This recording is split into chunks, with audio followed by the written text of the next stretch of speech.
नमस्कार, मैं श्यामगिरी। आप देख रहे हैं टीएफडी इंडिया न्यूज 24। टीएफडी इंडिया न्यूज 24 में आप सभी दर्शकों का स्वागत है। प्रधानमंत्री मोदी अब समझ गए हैं कि 100% विदाई उनकी होने वाली है। प्रधानमंत्री नरेंद्र मोदी के ट्वीट ने यह सब कुछ जाहिर कर दिया। 3 ट्वीट लगातार किया है हमारे देश के प्रधानमंत्री ने, और 3 ट्वीट के नीचे जो कमेंट्स आए हैं आम लोगों के, उससे सरकार के अंदर हड़कंप मच गया है। हमारे प्रधानमंत्री बेचैन हो गए। वह आप दर्शकों को मैं बताऊंगा, लेकिन जो नरेंद्र मोदी ने कहा ट्वीट में वह बहुत दिलचस्प है। यानी कि आने वाले वक्त में बिजली गुल होने वाली है, इस बात का इशारा तो प्रधानमंत्री ने कह दिया। और दूसरी चीज, क्योंकि अपने ट्वीट में पानी का जिक्र किया है, कहा है कि आप घर से निकले तो पानी लेकर के निकले बोतल में, घर में मटके भर करके पानी रखा करें, और घर और दुकान के बाहर मटका भर के पानी रखें कि आने जाने वाले लोगों को भी पिला सकते।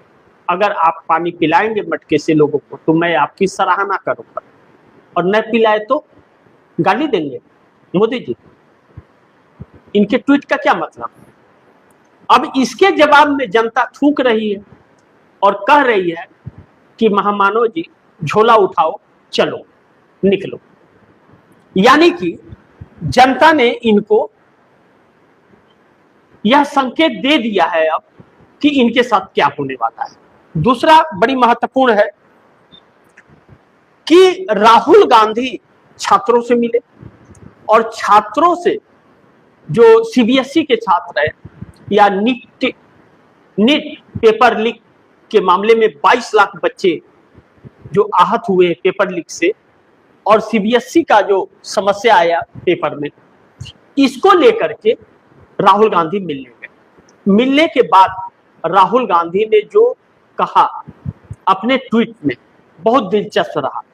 राहुल गांधी ने साफ तौर पर यह कहा सीबीएसई के बच्चों को लेकर कि सीबीएसई परीक्षा परिणाम में भयंकर हेरफेर हो गई है, जिससे देश में लाखों बच्चे और उनके माता पिता सदमे में।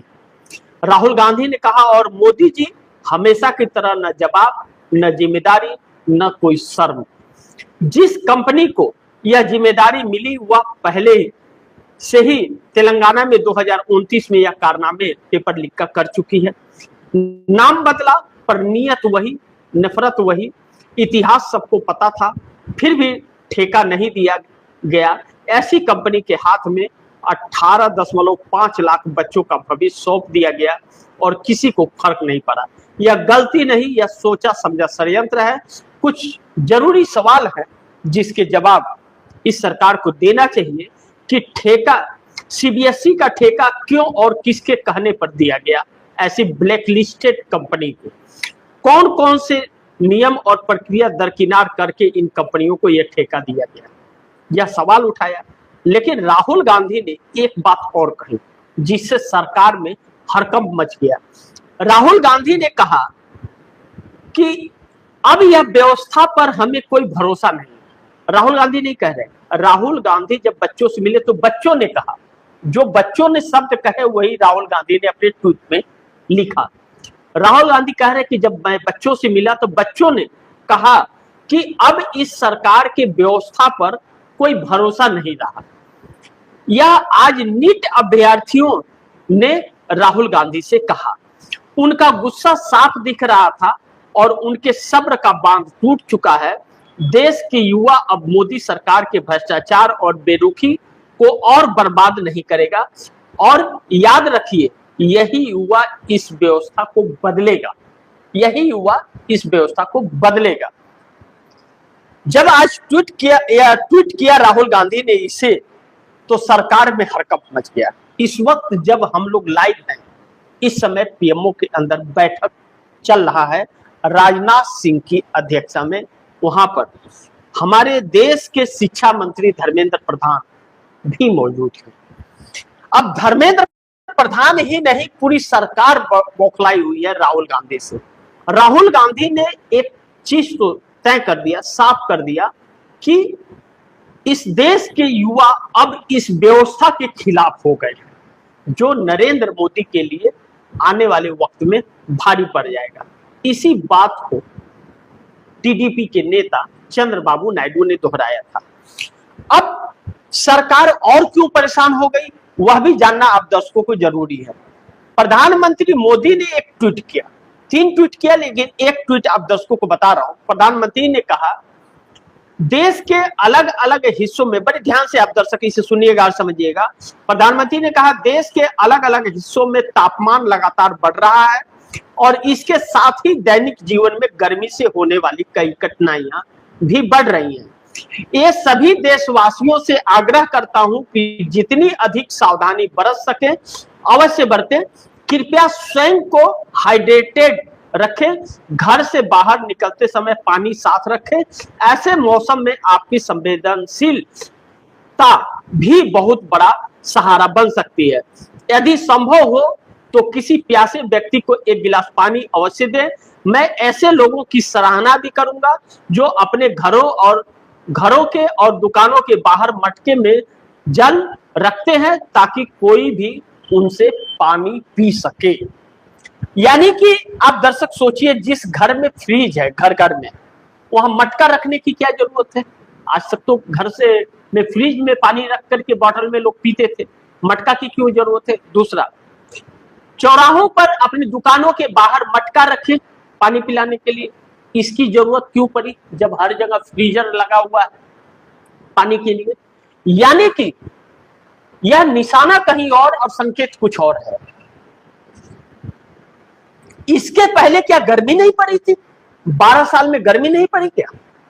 नरेंद्र मोदी ने कहा क्या मटका कर दो, बल्कि जो बट्टे में मिट्टी के का जो कप मिलता था ट्रेनों में, दुकानों पर, वह बंद हो गया। प्लास्टिक का गिलास निकाल दिया। उन लोगों का धंधा चौपट हो गया जो कुम्हार मिट्टी का बर्तन बनाया करते थे। यह नरेंद्र मोदी के कार्यकाल में हुआ। नहीं तो स्टेशन में बट्टा मिलता था, उसमें चाय पीते थे लोग, लेकिन वह सब खत्म हो गया। अब उसी तरफ मटका की तरफ क्यों बढ़ रहे हैं? क्योंकि बिजली नहीं आएगी, ईंधन नहीं है सरकार के पास, इसलिए यह महामानव सुझाव दे रहे हैं। अब इस सुझाव के जवाब में पब्लिक ने जो 90% इनके कमेंट पर लिखा, वह लिखा कि महामानव झोला उठाओ, चलो, ज्ञान मत बांटो। 12 साल से ज्ञान सुन रहे, छुक दिया ना मुंह पे, क्या बचा? दूसरी चीज, 20 लाख ट्रक खड़े कर दिए गए हैं, चक्का जाम हो गया है 20 लाख ट्रकों का, इसलिए कि पेट्रोल पंप बंद हो रहे हैं और डीजल नहीं मिल रहा है, और कहीं मिल रहा है तो 4 घंटा 5 घंटा लाइन पे लगना पड़ रहा है, तब मिल रहा है। वह भी सीमित कर दिया गया कि इतना ही मिलेगा, तो 20 लाख लोगों ने चक्का जाम कर दिया। यह तो रजिस्टर्ड है, जिनके सामने आ रहे हैं, यानी कि रजिस्ट्रेशन वाले ट्रांसपोर्ट के हैं। वह लोग कितने होंगे जो एक ट्रक खरीद करके अपने घर को चलाते हैं और उसे ही अपना जरिया आमदनी का मानते हैं? वैसे अनगिनत है। तो ऐसे में अब जो ट्रांसपोर्टिंग होगी वह महंगी होगी, यानी कि महंगाई की मार आपको पड़ने वाली है। अब मोदी का झोला उठेगा, क्योंकि अब तो युवा ही उनको कमेंट में रिट्वीट कर रहे हैं, तो चंद्रबाबू नायडू अब मजबूर हो जाएंगे समर्थन वापस लेने के लिए एनडीए से, इसलिए क्योंकि चंद्रबाबू नायडू ने यही अल्टीमेटम मोदी को दिया था अभी कुछ दिन पहले कि आप युवाओं को लेकर के थोड़ा गंभीर रहिए, उन्हें नजरअंदाज मत कीजिए और उनके आवाज को दबाने का और उन्हें सताने का प्रयास मत कीजिए, अन्यथा उनका गुस्सा फूट पड़ेगा, संकट आ जाए। अब मोदी वही काम कर रहे हैं। ऐसे में राहुल गांधी जब उस युवाओं के साथ खड़े हो गए हैं तो युवाओं के हौसले बुलंदी को छू रहे हैं। एनडीए के अंदर दूसरी तरफ बड़ी फूट पड़ती हुई नजर आ रही है और 38 से 40 सांसद मिल करके सरकार के लिए एक बड़ी संकट बन सकते हैं, जो राहुल गांधी की बात सच साबित हो सकती है कि मोदी सरकार गिर जाएगी। क्योंकि इसीलिए भारतीय जनता पार्टी टीएमसी ममता बनर्जी के पार्टी को 20 सांसदों को तोड़कर अपने साथ लाना चाहती है। प्रक्रिया शुरू है, साम दंड भेदभाव, ईडी, सीबीआई, इनकम टैक्स सब लग चुके हैं और कहा जा रहा है कि मानसून सत्र के दौरान यह संभव है कि उसमें से 20 टूट के आ जाए, लेकिन अगर उसके पहले एनडीए में टूट हो गई तो वह 20 टूटना मुश्किल हो जाएगा। ऐसे में सरकार संकट में है। कर्नाटक के सीएम सिद्धारमैया इस्तीफे के लिए तैयार हो गए हैं और डीके शिव कुमार नए सीएम कांग्रेस के बनेंगे कर्नाटक के अंदर। सिद्धारमैया राज्यसभा के जरिए सांसद बन करके दिल्ली आएंगे और एक बड़ी जिम्मेदारी कांग्रेस उनको देगी और कहा जा रहा है मल्लिकार्जुन खड़गे और सिद्धारमैया की जोड़ी कांग्रेस को आगे बढ़ाने में रणनीति काम आएगी। ऐसे में सिद्धारमैया के बेटे को कांग्रेस मंत्री बनाना चाह रही है, लेकिन इस वक्त प्रधानमंत्री दफ्तर में जो हड़कंप सा परिस्थिति मचा हुआ है, यह राहुल गांधी के उस प्लान का नतीजा है जो राहुल गांधी ने कहा कि 1 साल में सरकार गिर जाएगी मोदी की, और जो कारण बताए थे, 3-4 कारण बताए थे, वह 3-4 कारण सड़क पर अब दिख रहे हैं। जैसा कि राहुल गांधी ने छात्रों की बात कही थी, राहुल गांधी ने मजदूरों की बात कही थी, राहुल गांधी ने महंगाई और किसान की बात कही थी। यह चारों चीजें सड़क पर आती हुई और आवाज बुलंद करती हुई देख रही है और राहुल गांधी की इसी बात ने बेचैनी प्रधानमंत्री मोदी की बढ़ा दी है और राहुल गांधी लगातार बेचैनियां मोदी सरकार की बढ़ाते जा रहे हैं। चाहे शिक्षा मंत्री धर्मेंद्र प्रधान हो, चाहे अमेरिकी ट्रेड डील हो और चाहे सरकार की गलत नीतियां हो। ऐसे में जेएनजी के प्लान से भारतीय जनता पार्टी डर गई है कि अगर यह जेएनजी सड़कों पर आ गई तो फिर सरकार के लिए बहुत बड़ा संकट उत्पन्न हो जाएगा, जो सरकार को बचना मुश्किल होगा।